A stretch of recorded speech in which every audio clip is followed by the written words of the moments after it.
Hello, beautiful people. This is Shelly Bolera.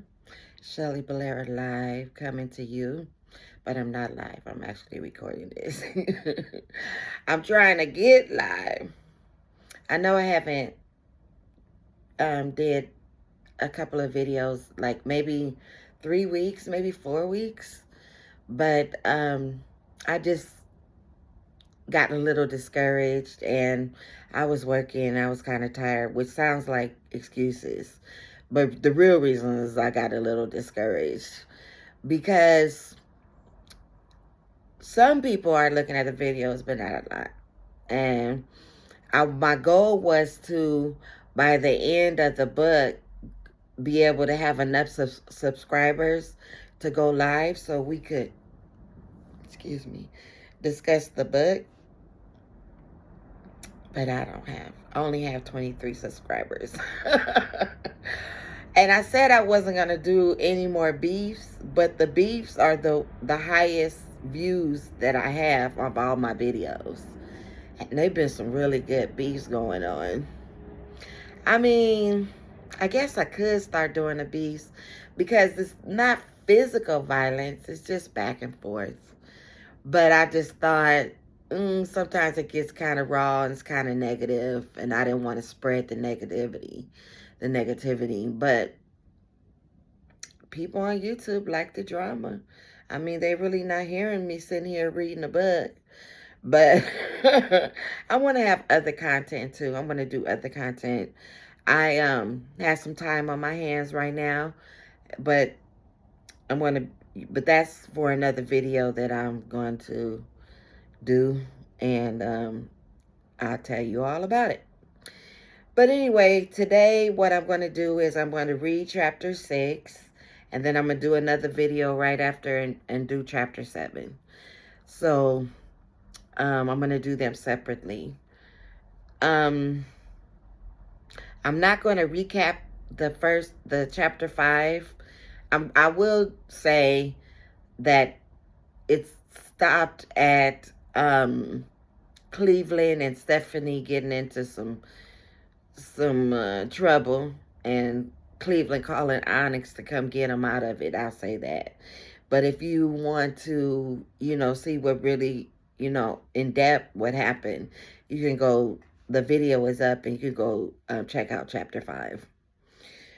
But I got some new glasses, but they're progressive, and they're kind of like I'm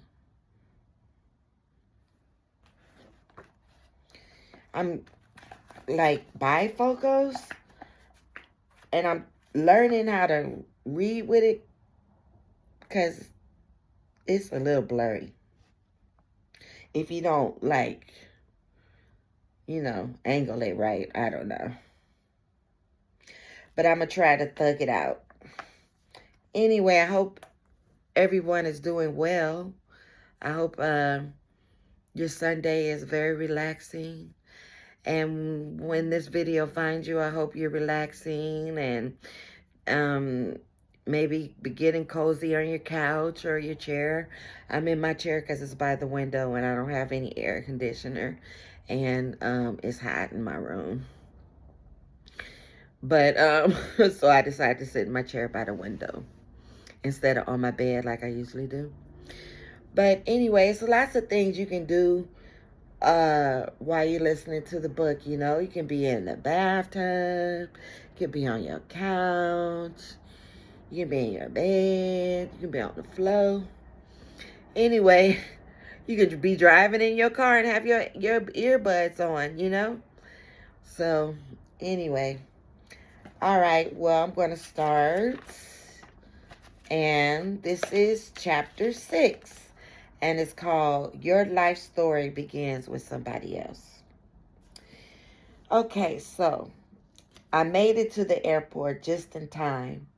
I had to go through a couple of security checks, but I was happy. I had a carry-on bag and one other bag that had to get checked through. I ran as fast as I could as my plane was boarding. I didn't see Cleveland anymore. I hope he had already boarded the plane. Oh, I didn't see Cleveland anywhere. I hope he had already boarded the plane. I handed the stewardess my boarding pass and I walked onto the airplane searching for my seat. As I looked down the aisles, I saw the best thing a guilty girl like me could view: Cleveland coming out of the restroom. I wish I could run up to him, but people were in my way trying to get to their seats. "Hey, sweetie," Cleveland anxiously greeted me. "Hi, I am so sorry I am so late." Cleveland took my bags and put them on the overhead compartment. "You look flushed," he added. I guess I did. I know my hair was standing on top of my head, and my makeup probably was rubbed off by the sweat. I wanted to tell him about the night's events, but I was scared. I didn't want him to think I was carrying a lot of baggage. Yeah, you don't want to be scaring people off. You know, they think you crazy or you got a bunch of craziness around you. I knew Cleveland knew of Leon, but I wasn't sure if he knew that he and I were in a relationship. The seatbelt light flashed and the captain started to do his spiel. Soon Cleveland and I were in the air. Here was the time for me to be honest and tell Cleveland what happened, but I was too tired. I had no more courage. I fell asleep. "Hey, Mom," Cleveland yelled as we stepped into the most comfortable and beautiful space I had ever laid eyes on. Martha's Vineyard had to be the perfect getaway. The ocean was clear. The houses had so much land you could see it for miles. There were tennis courts, swimming pools, horses, and bowling alleys, just in individual properties. If you lived on Martha's Vineyard, you definitely were doing big things. As I walked onto the hardwood floors and admired Ginger's taste, soft blue walls with white couches and soft throw rugs. The living room opened to the ocean, just as blue as the walls. "Let Cleveland take your bags to your room," Ginger winked. I loved her. Now you remember, Ginger is Cleveland's mother. "Well, are they going to sleep? Are they going to be sleeping in the same bed?" Leon's grandmother asked from across the room where she sat in a chair. "Mama, please, these kids are almost 40 years old," Ginger said. Uh-huh. "Let me take a look. Let me get a good look at you," Cleveland's grandmother asked me as she pushed her glasses back over her nose. She looked at me, then Cleveland, then me again. "Uh-huh. Well, they sure would have some nice looking babies," she added as she continued reading her magazine. "Don't mind her, Onyx. She is old and crabby." Ginger grabbed my hand and led me to the couch where ice-cold lemonade sat just waiting for me to drink. "Honey, when you get my age, you don't have any time to pussyfoot around. I might just drop dead tomorrow," Cleveland's grandmother said abruptly. "Mama, hush," Ginger hollered across the room. "See how they treat you when you get my age? I guess she thinks I can't still throw my shoe at her head." "Uh-huh," Leon's grandmother said as she never looked up from the magazine she was reading. I tried to hold in my laugh. His grandmother was funny. She was beautiful, too. Skin as smooth as silk, almond-shaped light brown eyes, and white hair all the way down to her back. I think I'm going to do that, too, when I get older. Well, I'm 54, but, like, in my 70s, start letting my hair gray all the way and let it grow to where it's long. I think that's pretty on older ladies. Anyway, okay, back to the story. "Tell me, Onyx, are you and Cleveland getting along?" Ginger continued as she poured me a glass of lemonade. "Yeah, I think so," I said nervously as I took a sip. "Uh-huh," Cleveland's grandmother said under her breath. Ginger looked at her mother and me again. "Well, I am just glad you're here. Would you like to go horseback riding after dinner?" Take a sip of my water.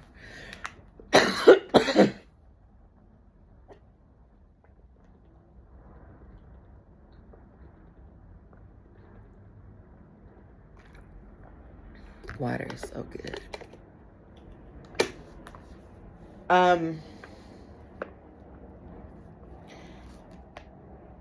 I never rode a horse a day in my life. I just kept thinking how Superman fell and was paralyzed. This was not appealing to me.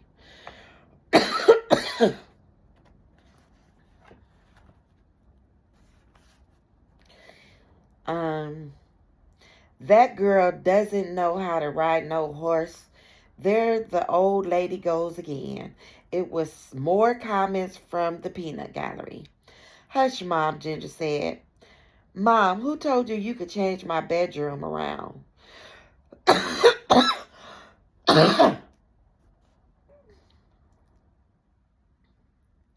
Cleveland said as he ran down the stairs.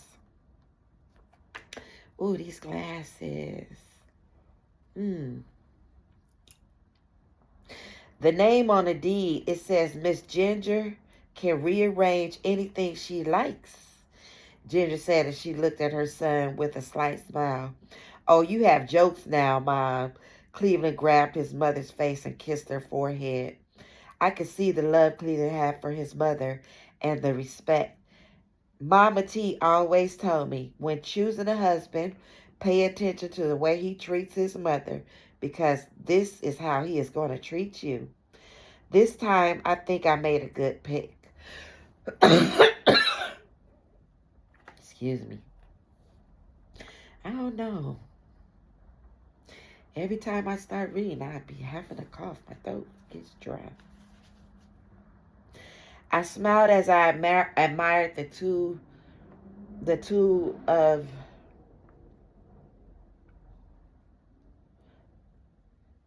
them.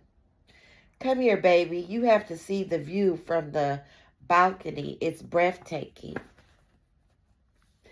Cleveland grabbed my hand and led me to heaven. That boy's nose is wide open, Cleveland's grandmother said. However, she is not feeling the same about Cleveland. He is going to get his heart broken. I heard the comment as I stepped back into the room. Oh, she said, Cleveland's grandmother doesn't think that Onyx feels the same way about Cleveland. I'm going to have to put these glasses down. Because I got to get used to them. Because I'm not used to them yet.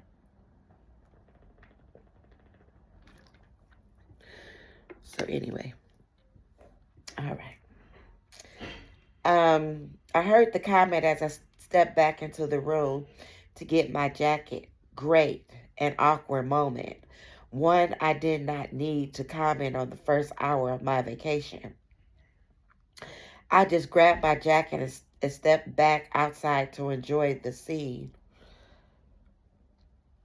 As Cleveland talked about his childhood memories in the vineyard, my mind wandered. I thought about what Cleveland's grandmother said and started to get angry that she would judge our relationship so quickly. Dang, I just got here. What's wrong, Onyx? Are you listening? Cleveland stopped his stories of bliss. It's nothing wrong. I was just thinking about my life and how 3 years ago I was in another relationship. I explained to Cleveland as I sat down on one of the benches. You mean Leon? Cleveland said as he sat down next to me.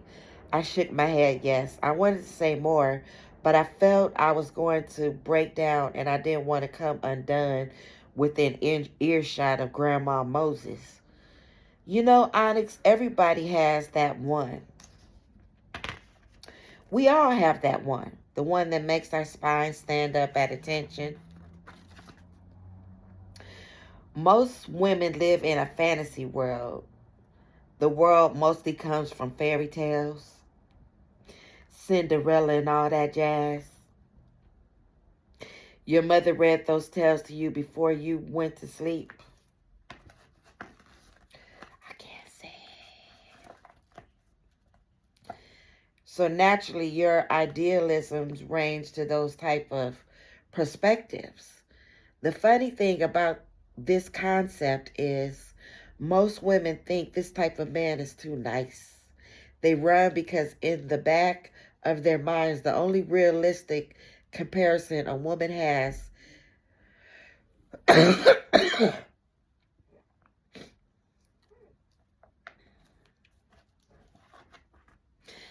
please excuse me. Let me I'm just let me okay, let me see. The funny thing about this concept is most women think this type of man is too nice. They run because in the back of their minds, the only realistic comparison a woman has is the relationship they see are between their parents. Nine times out of 10, the parents are divorced, the father cheated on the mother, whatever the case may be. The unattainable man gets the princess. Translation: bad boy. You're always trying to earn his love. It's a challenge. The up and the down emotions, the breakup and the makeups. You think the making up is fire because that ease comes from the pain that is caused from the fallout. Cleveland paused as the sun started to grow dim.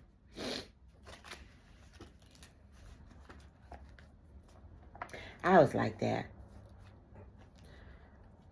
at one time. Didn't like the nice guys.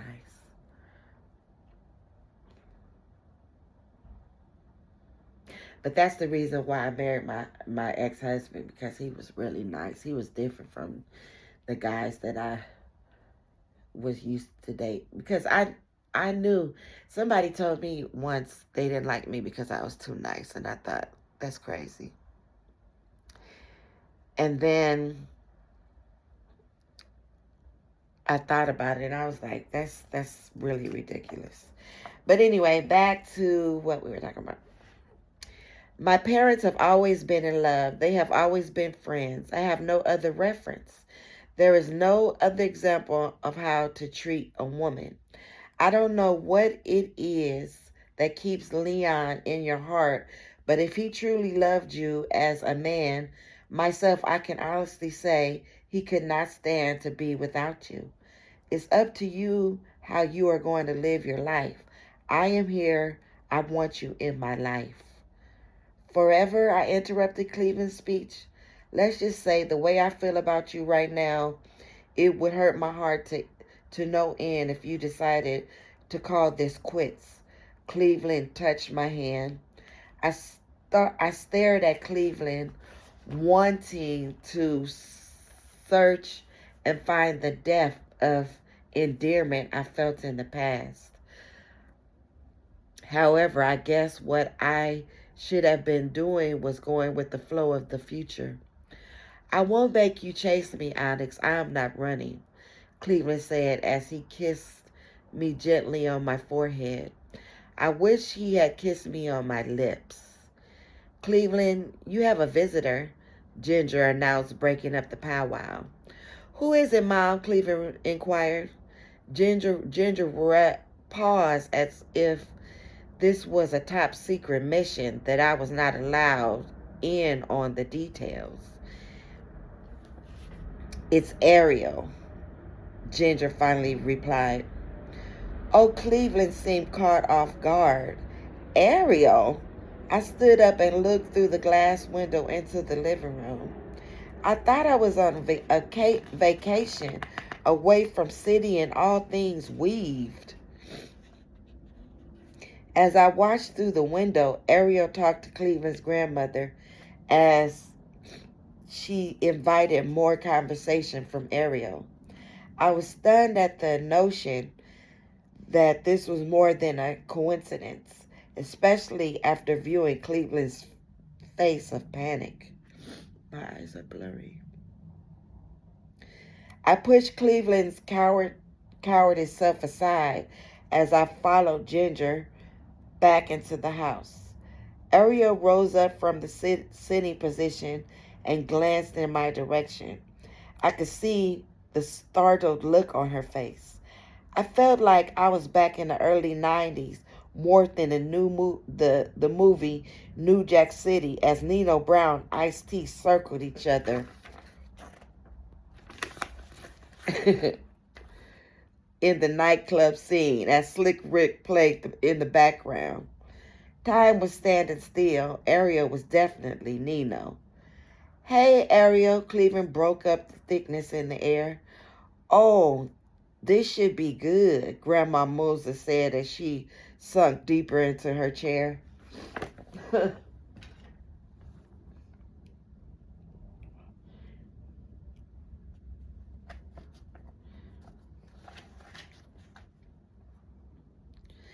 What have I stepped into? I did not have to the know the knots, the ins, the outs. My intuition kicked in. This was a romance, and I was now in the triangle.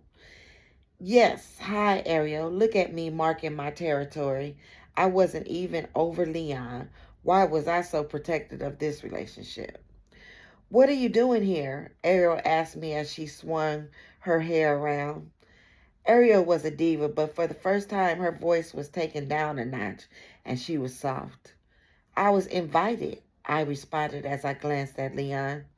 Leon stared at Ariel almost if he didn't know what to say.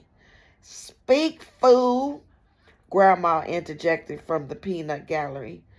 Are you two dating? Ariel asked Leon as if she couldn't believe what she was saying. Ariel, we have been over for a couple of months now. Why are you here? I had some vacation time, so I decided to come up to my house. Your grandmother asked me to drop by when I was in town. I didn't ask you how long we have been over. I want to know, are you and Onyx dating? Ariel's voice started to shake as her eyes held water ready to drop any minute. Ariel, I had no idea you and Cleveland had a previous relationship, as I stated as I started to feel her pain. Dated? Honey, they were engaged. Another interjection from Grandma as she sucked down her glass of lemonade. Engaged? I felt a stabbing pain in my chest. Cleveland had ample time to tell me about Ariel, especially since he knew everything I was feeling towards Leon.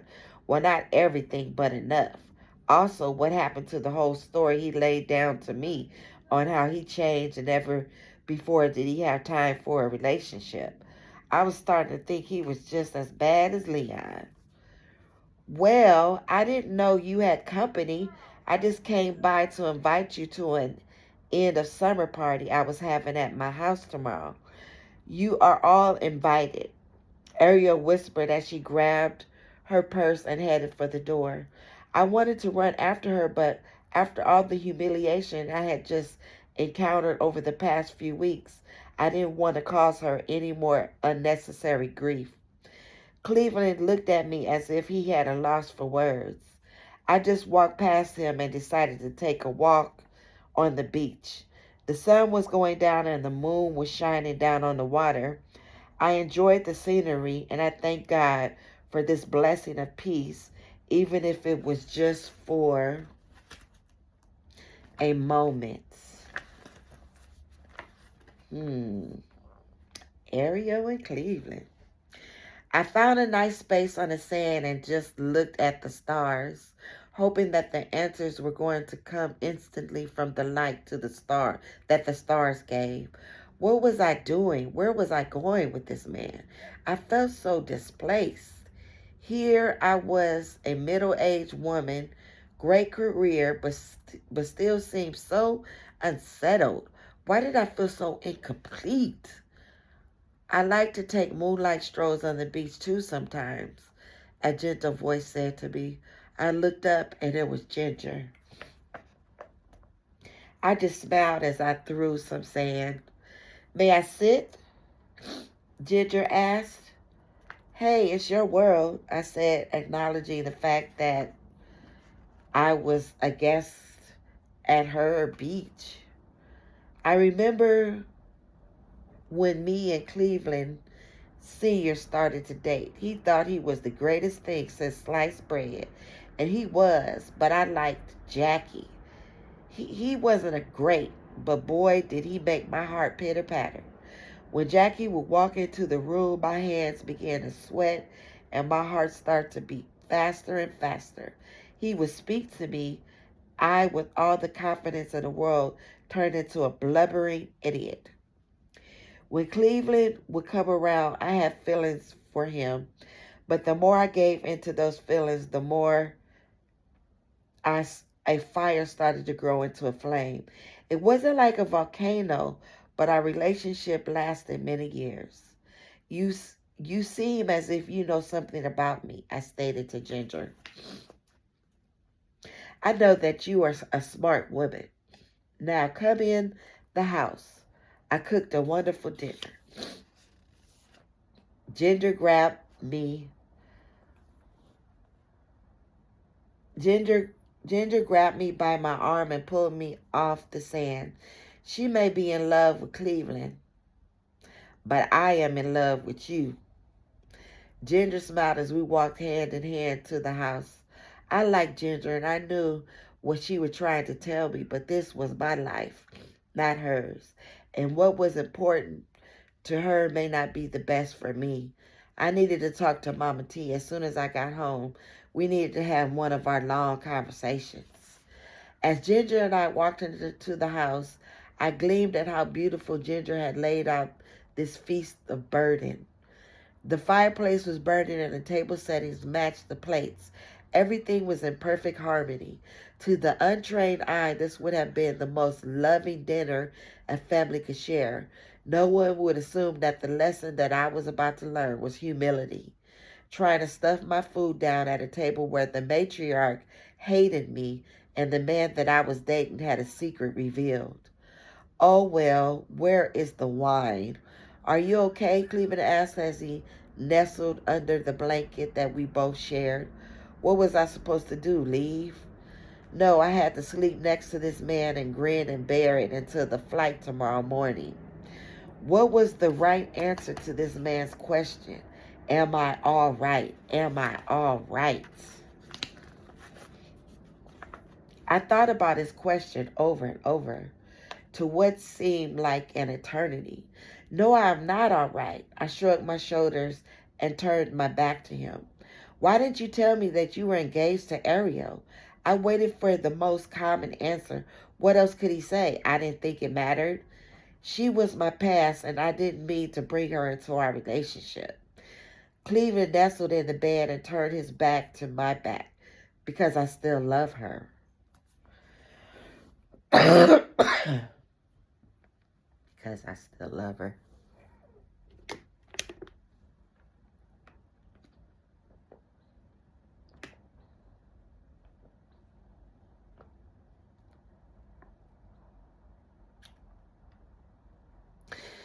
I think when a man loves a woman, it's different from when a woman loves a man.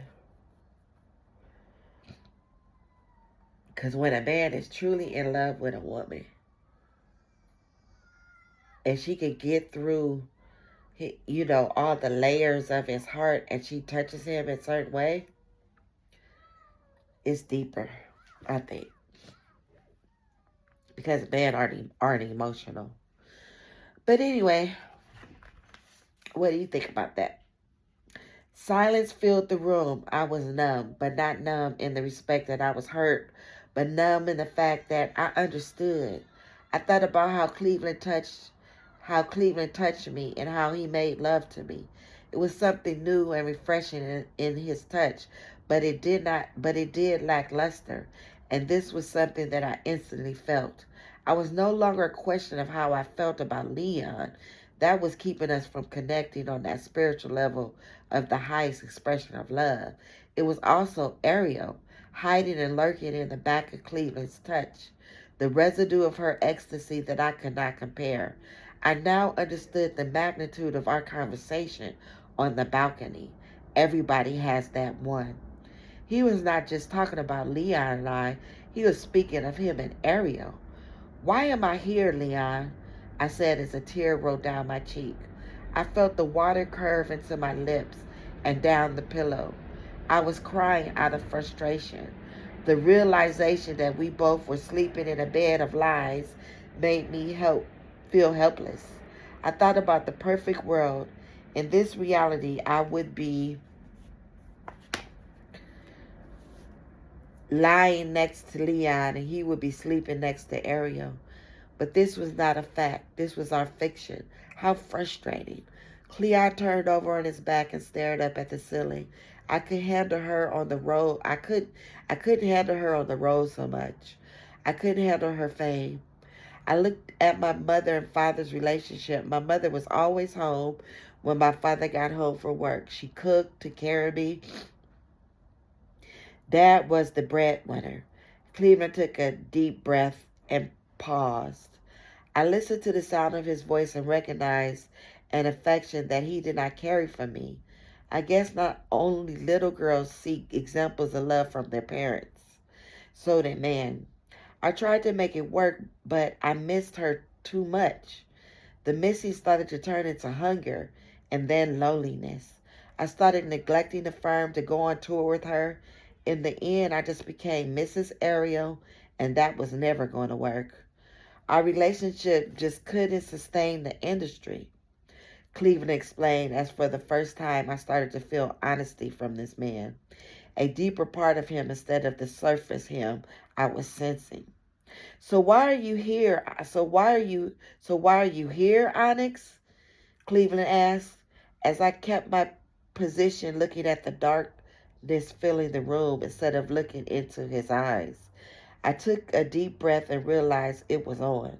We were now taking our relationship to the highest level of involvement, honesty.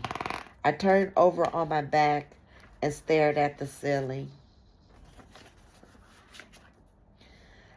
Leon left me. He wanted to experience his fame on his own, a new life I couldn't share because of the person that I was. He knew the person that I was, he knew any other I could never be. At this moment, I realized I had summed up years of emotion with Leon in a couple of sentences. What was the meaning of our relationship? What was the meaning of our relationship? It seemed to have been a waste of time. I glanced over at Cleveland from the corner of my eye. The shadow of this man's body seemed like a godsend. Okay, this was so simple. Leon is gone. Ariel somewhere down the road. Tonight it was Cleveland and I in a bed for two where the roar of the beach was just outside our window. What was wrong with us? I closed my eyes and reached for Cleveland's hand. I started to rub my fingers gently against his. I took Cleveland's hand and placed it against my thigh. Cleveland rubbed his hand against my skin as he rolled over and started to kiss me with a passion that he had never shown before. As he entered my body, I shut my eyes so tight and grabbed his back, pushing inside me deeper and deeper. In our lovemaking, in the back of my mind, I knew that we were not making love to each other, but used our bodies in the place of the fantasies of whom we wished we could share. Cleveland was no longer Cleveland, and I was no longer Onyx. I was Ariel. Morning came, and the sunlight seems to wake us up of the shame of the fantasies that disguised our faces. I was Onyx, and Cleveland was no longer Leon. Cleveland pushed my body closer to his as I placed my hand on his chest. Let's make this work, Onyx, Cleveland said. Okay, I kept my eyes open to keep focused on the truth. It was no way we were staying for Ariel's party. I could hear the trucks driving down the road delivering the tables and food and whatever special things Ariel had planned. We passed them by as Cleveland and I headed for the airport. Okay, that was chapter 6. So, in a nutshell, I would say chapter 6 is about settling. I mean,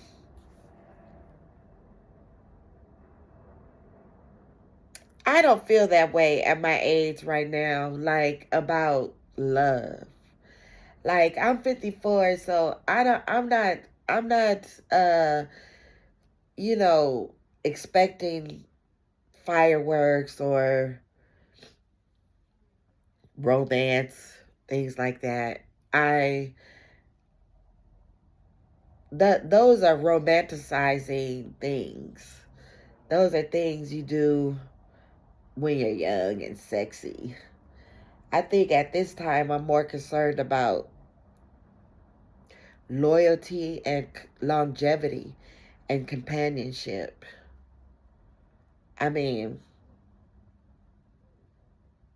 I would like to, definitely people want to have sex and stuff like that, but that's another video. But anyway, I hope you like chapter 6. Sorry, I was reading kind of. It's because these glasses, I don't,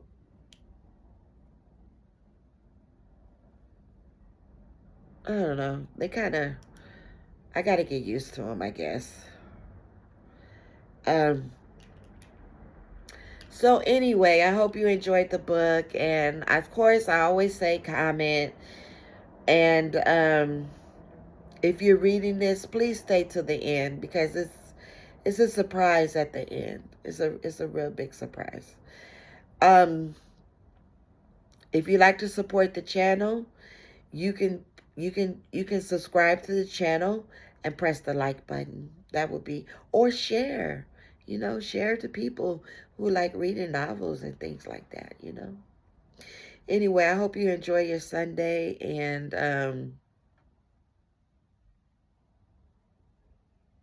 I hope you enjoyed the chapter 6. All right. Thank you. Have a good day. Bye.